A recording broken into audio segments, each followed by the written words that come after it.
Hello and welcome back, and yes, today is finally our DSM 7 review. I've talked about DSM 7 in a number of ways, in the small, in the big, and talked about all the applications for almost 3 years now through the preview. So before we go any further, I wanted to add a disclaimer at the beginning of this video to make sure we're all on the same page. I will be talking about a lot of DSM 7, however I have talked about it a lot, at least in the last 6 months, at least once every couple of weeks, and I don't want to keep bombarding you guys. So some of the features in DSM 7, such as Office, Drive, Active Insight and stuff like that, I have made full dedicated videos to that will be linked in the description. I will touch on them in this video, but I'm not going to go into a vast amount of information on them, because otherwise I'll be retreading ground for a number of you that have watched all of these videos. But do check the links in the description if things like the secure sign-in, you want to see more information and demonstrations on those in the description. But otherwise, this is my review of DSM 7, what I think.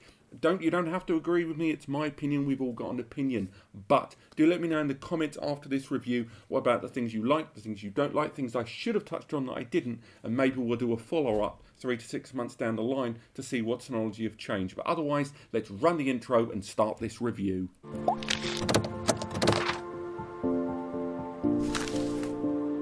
Hello and welcome back, and that's right, finally it's been almost 3 years, but we are finally having our review of DSM 7. That's right, this software update that was formally announced almost 3 years ago at the 2018 official Synology event is now available for everyone, and anyone that's been following this channel for a while will know I have been talking about DSM 7 in a number of ways for quite a while, and today is the first time I'm actually reviewing this. I've held back on formally reviewing this software because I've only ever seen it in betas, in RC, in early previews, I've seen it in the third person, and we have covered most of its features and services. And in today's video, I am going to be reviewing this. So there's going to be some pluses, there's going to be some minuses, there's going to be things I like, there's going to be things I don't like, and this user experience is going to be running on a DS1621 Plus. Let's log into this bad boy. I will mention straight away off the bat, I haven't enabled all services on this device. There's a few reasons for that. First and foremost, because a lot of this video, if I tried to include all of the new features that are in DSM 7, this video would go on for at least 3 hours. If we have a look at it here, we can see here we've got lots of applications installed, and a number of these that I am going to kind of skim over in today's review I have talked about in a greater detail in a number of other videos, and I will also highlight a few of these, now they've reached full release, will be touched on again. Things like Active Insight will be touched on lightly, but I will highlight that there is a full video on Active Insight coming soon, where I have looked at 4 different NASs over a period of time that we will be touching on. I'll just show you that in just a moment. Other features as well, I've already talked about in a great detail third-party applications like Plex Media Server. And Plex Media Server, there have been a number of people talking about when they've migrated over from DSM 6.2 to DSM 7, and I have got a video on that coming very, very soon. But throughout this video, if there is a feature that I'm not really going to be focusing on lots in this review, I will make a point of either making a follow-up video to this or linking in the description to the dedicated video that I've already provided on that in the last 12 months. Generally, if a subject's been done in 12 months, within 12 months, I won't make another video about it again.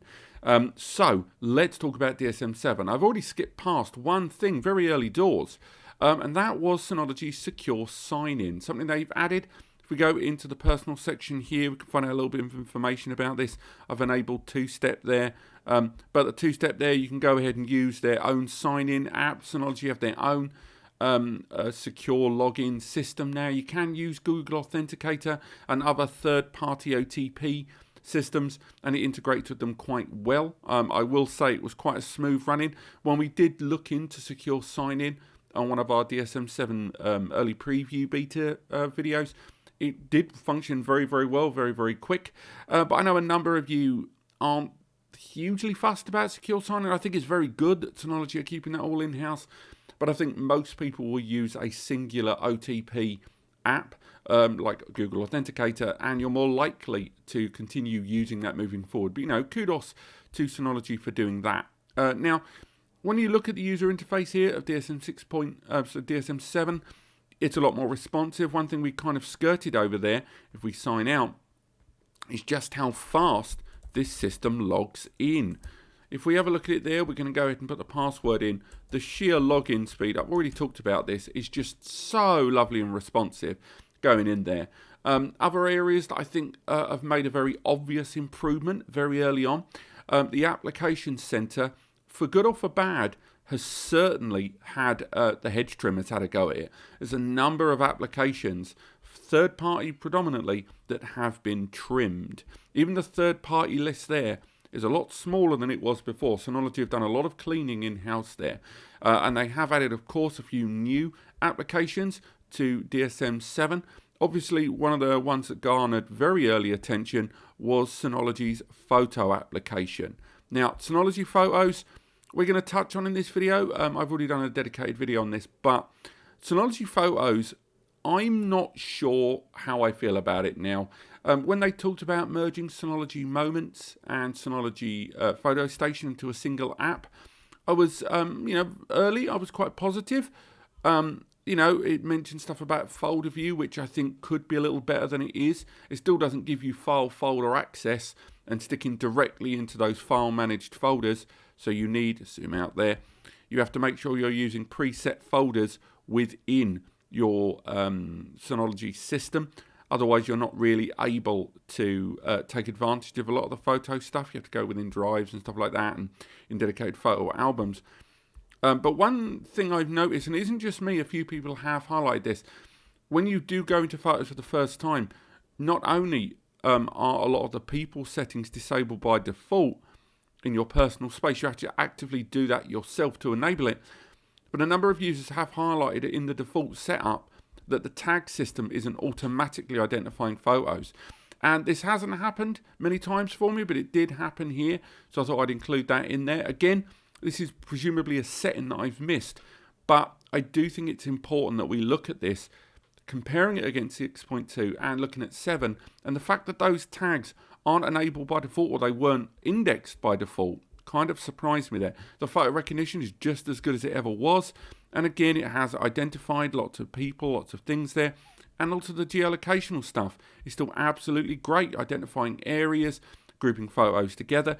But I will say, the ability to do the map function that we saw before in Synology Photo Station isn't as intuitive. I'm not saying it's not there in one form, whereas if we look at photos along here we go, some photos of me and my friends having a lovely little dinner there. Again, we're not going to create an album with that yet. I do like the Smart Photo album creation there. But if we have a look there, sorry, that's the seagulls in the area that I'm in. We can find out still get all that lovely information about photos, but that's really it. And I don't quite like the fact that the map function isn't as immediately available as it once was in previous versions. Synology Photo still has that lovely two-door system as well. We can go into personal space and shared space if you're professionally sharing photos. And on top of that, you can go ahead and share files and create intelligent albums using those tags as well, which I think is quite cool.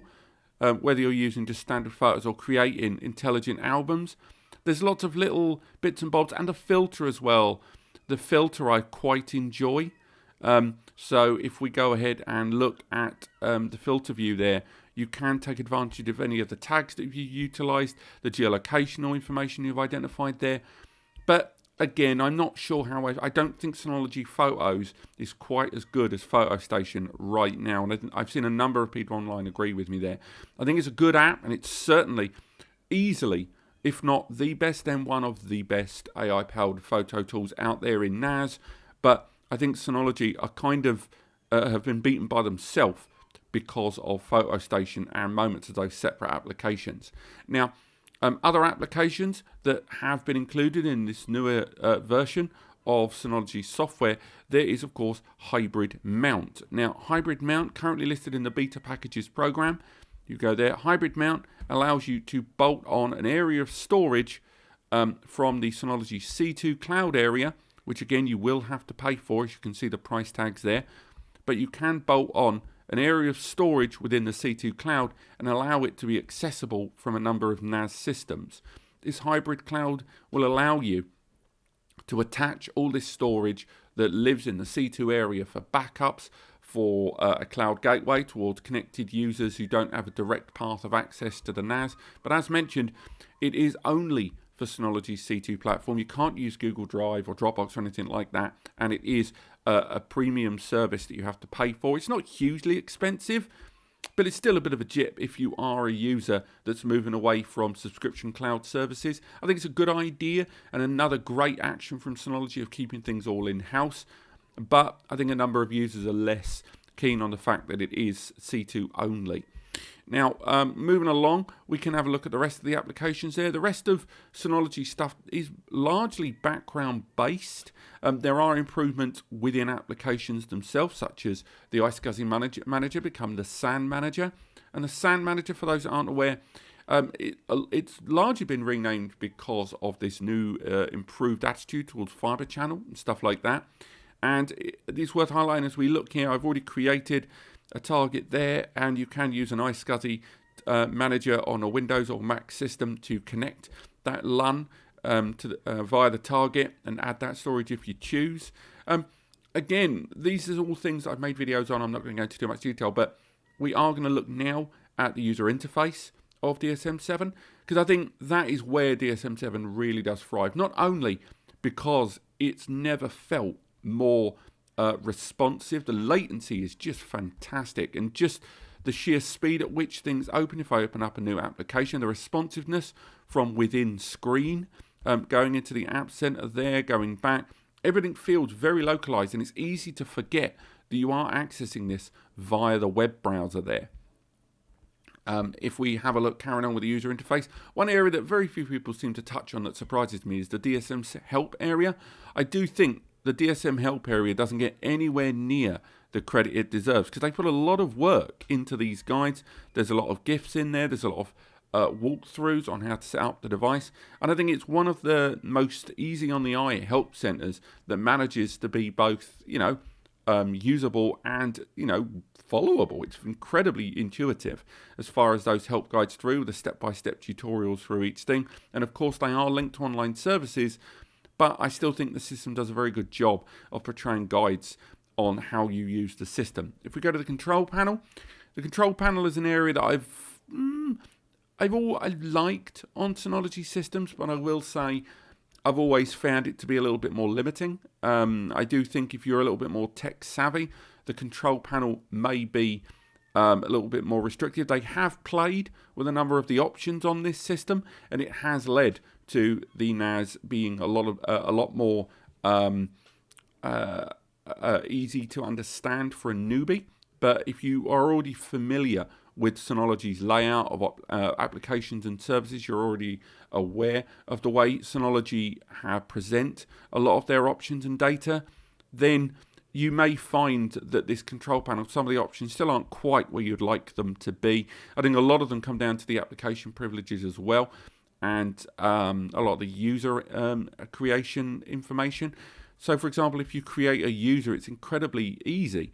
But when you're installing applications, I think it would be nice if applications within the installation process at least gave you the option to assign access at the install level of an app, and not asking you ultimately to have to go into the user settings afterwards and then manually go through them. It's not a huge problem, but it can be less helpful if you are installing lots of apps for business and you've got lots of groups of individual users as well. Security on Synology DSM-7 does seem to be as tight as ever. And if you've got the usual stuff that you have when you look at these Synology NAS systems, you've got the antivirus stuff there built into it. You've got a lot of the security management stuff with the security advisor, which will let you know if things need to be done. As you can see here, I've got a weak password there that's been reported. That's since been repaired, but the same goes for if applications need to be updated. We can see there that prior to this recording there was a DSM update, and it was able to tell me whether you're going to do it automatically or not. Those options are really available there. Again, lots of information there on the Security Advisor Center. I think there's exactly what I would want from this. And I think Synology has been one of those brands that people have generally got a lot of faith in with regards to the security on their platform.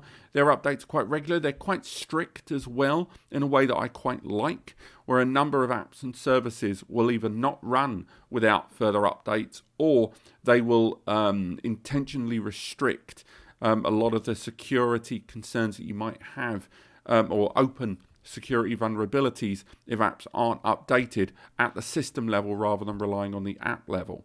Now, there are other applications I'm not really going to go into too much detail today, but those are largely based on the collaboration suite, such as using Synology Contacts for synchronizes all your contacts into one place, email, phone, that sort of thing, and then using them for your business needs. You've got the Synology Chat, which is an alternative to Skype and WhatsApp and stuff like that, which are always quite useful. Of course, let's go into this a little bit, Synology Drive. This has been just a great growing application here. Originally, it was pioneered as an alternative to the likes of Dropbox or Google Drive for a single access point where you could open up all of your files nice and easily. You would go in and be able to open up whatever you need directly from this UI, and then it could open up docs and files and photos, music, and more. And of course, within the application center, not only have you got all these file management tools, but you've also got an Office tool in the form of Synology Office. And Synology Office allowing you to open up docs and Excel sheets and PDFs and stuff like that. It's quite nice to have all those options readily available there. Synology Drive, of course, evolved to more than that, and with you using the application that you can install for your PC or Mac system, you can go ahead and then synchronize individual folders or complete NAS structure to your local system, and file pinning and streaming and stuff like that.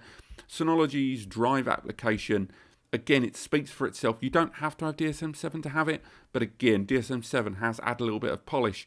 And the reason I bring it up is DSM-7 later in the year should be more intuitive and accessible to Mac users soon who want to take advantage of that file pinning and file streaming services there. Now, we've got, of course, other applications. We've got those multimedia apps, something we talk about a lot in the other videos that we've done. We've got the usual audio station stuff. We've got video station as well.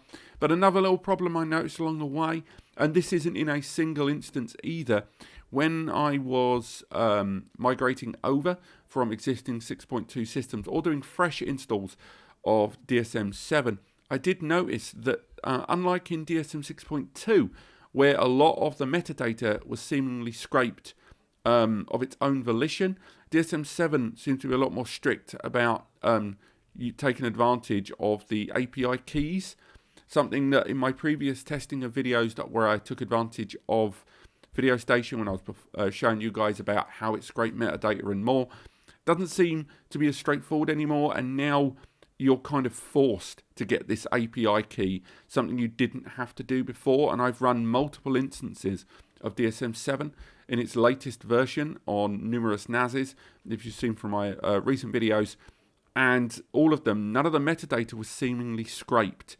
But again, this could be an early build thing. It could be a migration area where the scraped metadata's in a different location. I'm going to give them the benefit of the doubt, but I'm going to say that this in DSM 6.2 really wasn't the case. And with regards to multimedia, moving away from that, of course, you've got Plex Media Server.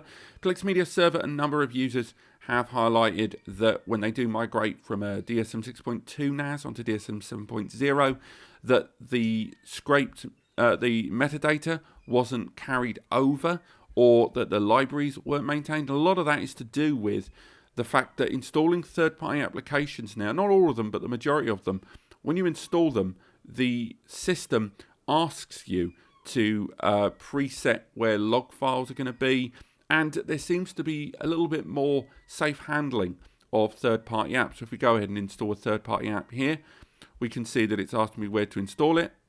After that, it runs the installation. But Plex installs slightly differently. So unless they've made extra provisions for Plex Media Server there, that's good to see. But still, nonetheless, I know if you look online very quickly, you will find that a number of users have found the migration for Plex Media Server to be not quite as user-friendly as they might like. Now, DSM 7, as I mentioned, has a lot of background improvements within other applications. Things seem to be a lot tighter with regard to the way they boot and how quick and responsive they are. When I was doing some setup for Active Backup Suite for another video coming soon on a different NAS, it was quite nice to see that all of the options here were incredibly responsive. I have a video coming up, hopefully, in the next 10 days, running from a DS920, where I was using a Windows 11 beta virtual machine, a physical server, and a couple of external NAS devices. And Active Backup is running just as well as you remember. Hyper Backup, as good as Hyper Backup is, I'm not going to say that it's changed dramatically in this new version of DSM 7. I think Hyper Backup is looking pretty much the same as it did. It's starting to look a little dated. I had to suspend a cloud backup that was running here for the video because I didn't want it to interrupt it there. But again, I can go ahead and create a brand new data backup task. You've got the usual options there of some of the supported cloud services. Less than I remember.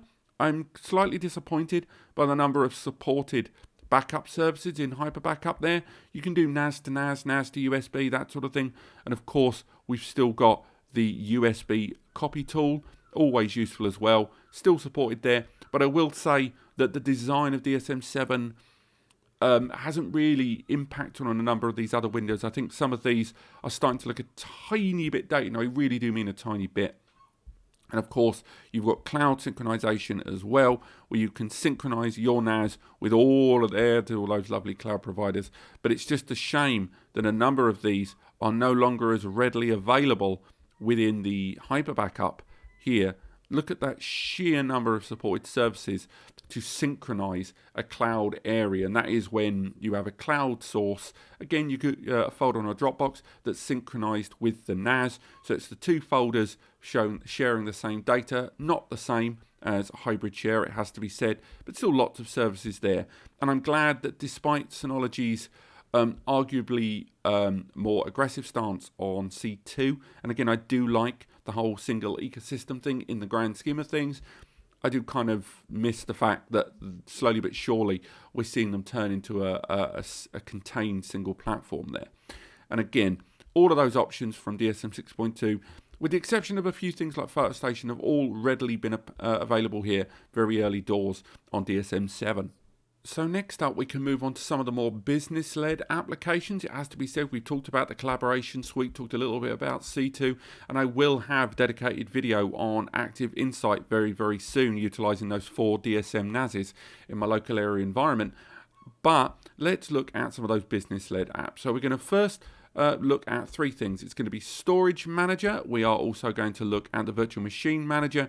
And finally, we're going to look at Surveillance Station. Now, yes, we are going to be visiting, and I know I'm being repetitious, but we are going to be looking at Active Backup in its own dedicated video. It's just too big for this video, and of course we'll be looking at Active Insight as well, along with the CMS system. But the reason we're looking at these 3 is, for me, whenever people contact me on the free advice section at NAS Compares, subtle plug there, I do find that people will focus on virtual machine deployment. They'll talk about reliable storage at the back end, and they will talk about Surveillance Station as well for all of those cameras. So first thing I want to talk about is Storage Manager, which is mostly good. I think there is maybe 2, again, very small things I'm not overly keen on in DSM 7. First and foremost, I've noticed, and I think this has been picked up online, and this is a real silly little thing, but every now and then, because they're going for this lovely graphical display, and it does make things incredibly easy to read. It's a lot more intuitive than it's ever been. But if you look at the M2 slots, occasionally the graphic doesn't display properly. And if you zoom in, so again, we've got to go to 100% view, then we can see those slots in their right area. But to me, 100% view on a web browser is just too big. I mean, this is ridiculous, the size of this screen here. And again, I'm aware what a petty little complaint this is. But if they're going to go for this point of view here, it annoys me that this doesn't display right. That to me seems like something that should have been picked up. And before a number of you say, oh wait, that's just because you're using Chrome, you're an absolute Chrome hound, have a look on Edge. This is Microsoft Edge, and in Microsoft Edge, as you can see, not displayed right.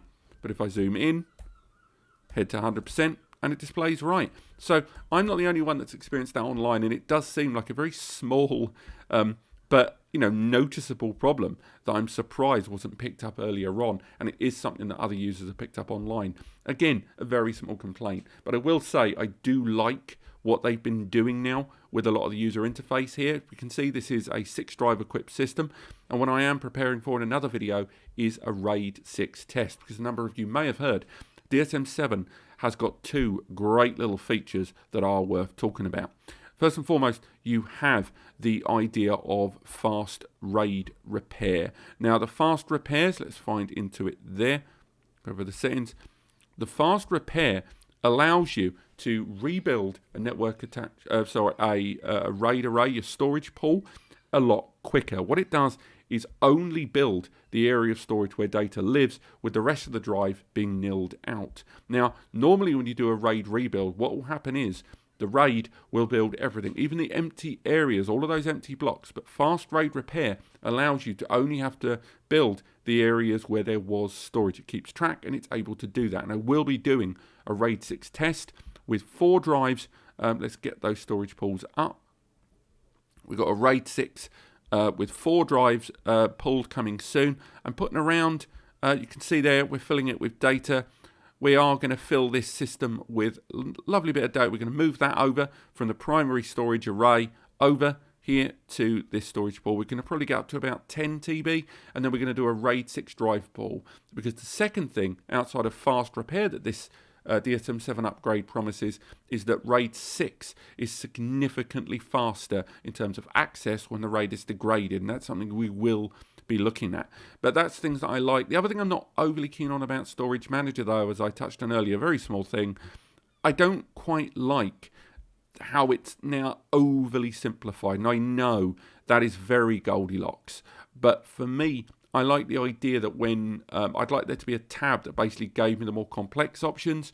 And I do think the Storage Manager here, when I click on things and it goes into the more informative side here, I think there are slightly more things that could be done with the visual representation that we have seen other brands do. I like a lot of the back-end settings. I think a lot of the performance upgrade settings are pretty good. The fact that you can bench test a lot of this storage media, that's always been there, but they've extended a lot of that now. So outside of Smart, and if you are using Seagate drives, where they've got their own health management stuff built in, you can go ahead and action other things as well, such as getting those benchmarks that you could do before.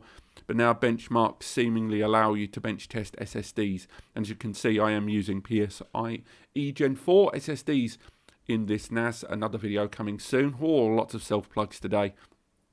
And of course, the mounting and dismounting of SSD cache is something without dismounting the whole storage area is something that's quite cool as well. And again, I like this, the fact that they have improved what you want to do with your drives. So if you have drives in your system that aren't doing anything, now you don't have to go through the drop downs to find out what to do with them. So this I really do like, and my complaints, I'm aware, are quite small indeed. But nevertheless, between these and of course a lot of the health check stuff, that we're hoping we're going to see a lot of that drive failure prediction stuff, not the auto rates hot swap stuff that we already know about, but there was a lot of stuff about drive failure prediction that was talked about a couple of years ago in their live events, and that's something I've not seen really be completely shown here. This idea that you could have a hot spare in your system and the NAS would already, before the drive fails, start cloning the failing or the indicating failure drive onto the hot spare and then transferring it over. Once again, I am using screen recording software, so I apologise if there's any glitches there on screen. Then we can move over to Surveillance Station. Again, Surveillance Station 8.2 is largely the same. We've got the live view, we've got the timelines. It's all running lovely there in the background. Got the 2 cameras there. Again, don't worry too much about that little bit of green blob there. That again is largely down to the screen recording software we are using today. We've got the old camera footage recordings here. We can flick between the history there. And again, we can flick through lots of stuff there. Again, not here over the weekend at the office. Let's have a look there. Maybe one of these seagulls have broken in, but the camera's all running fine there. I've only just added that new camera. But again, we've got everything we ever wanted before in this software. It runs very, very well. and we can let's double check how quickly the responsiveness of those cameras are. I'm going to have a sip of coffee.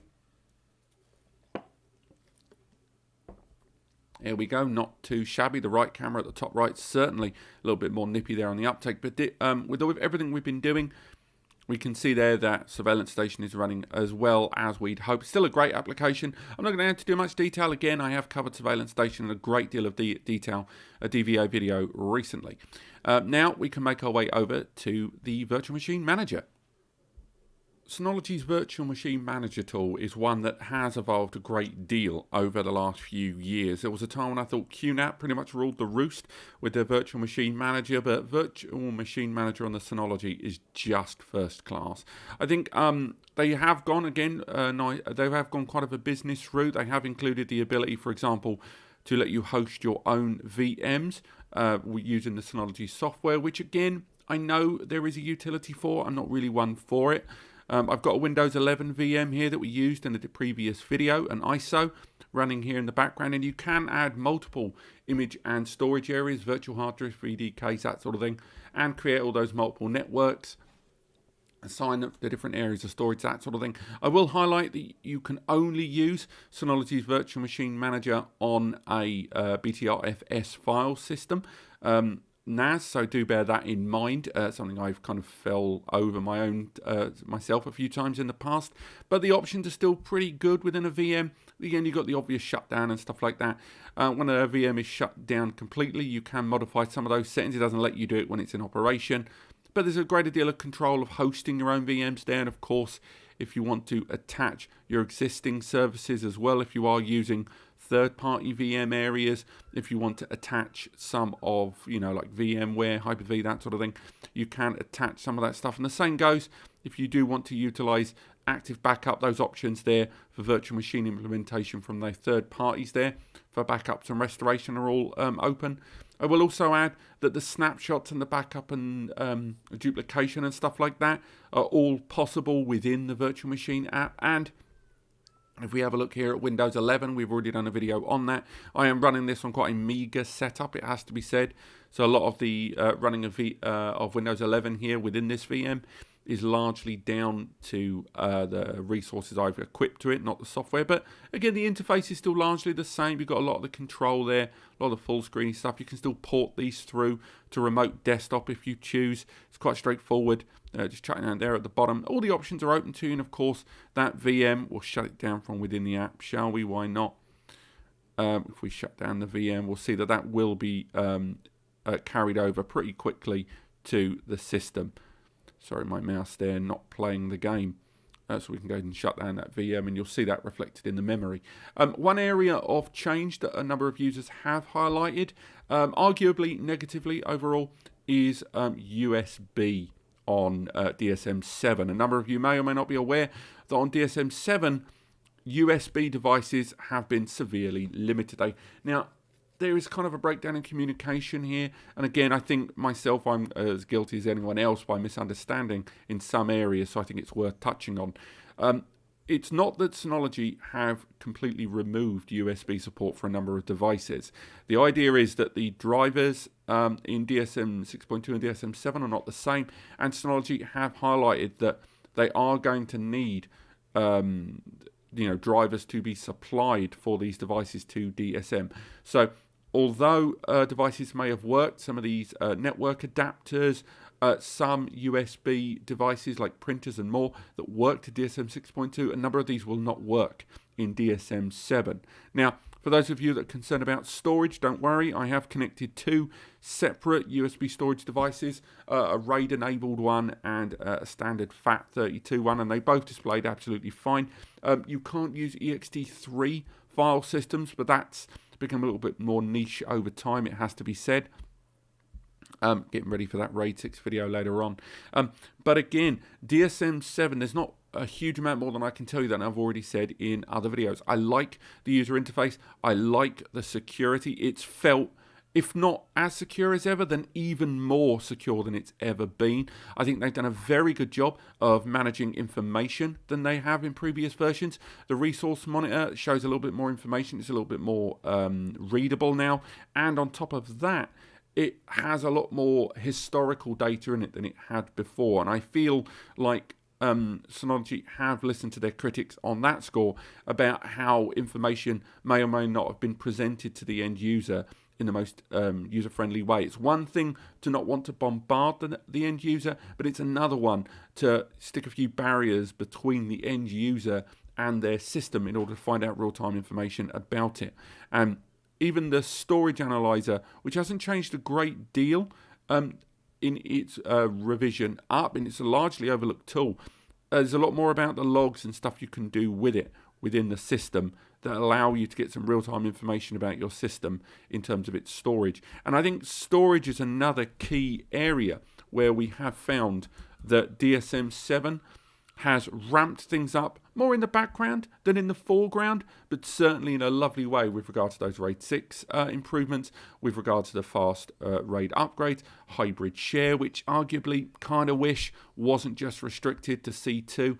And when we do talk about more kind of SD-WAN style stuff and stuff where we are overseeing a vast array of NAS servers, that's where things like the Synology's inbuilt CMS system and Active Insight really do come into their own. And I recommend you check out my video on Active Insight in the meantime, where I talked about it in beta, where all the reports and generated information for your business are going to be pretty good. But from a home user's point of view, I still think DSM 7 is a good jump up from 6.2. It still doesn't feel complete. I think there's still a couple of small features that we're waiting on, like some of that Synology Drive Mac-based stuff, some of the drive failure prediction stuff that was talked about a while ago, and maybe some of those USB upgrades and the changes in Synology Photos. So I think a number of people, with regard to the compatibility of certain photos and some of that tagging, is still not quite as good as I've seen before. But in every other regard, I see DSM 7 as an enormous upgrade over 6.2 in terms of responsiveness, in terms of design, and still maintaining the kind of high quality that we've expected from Synology over the years. DSM 7 does deliver that in spades. And if you're on the verge of upgrading, unless some of that USB or photo stuff is slightly less to your liking, I do think now is the time to upgrade to DSM 7. Just bear in mind that the transition for things like Plex Media Server is still not as smooth as it could be. Thank you so much for watching. I know I've talked a lot about DSM.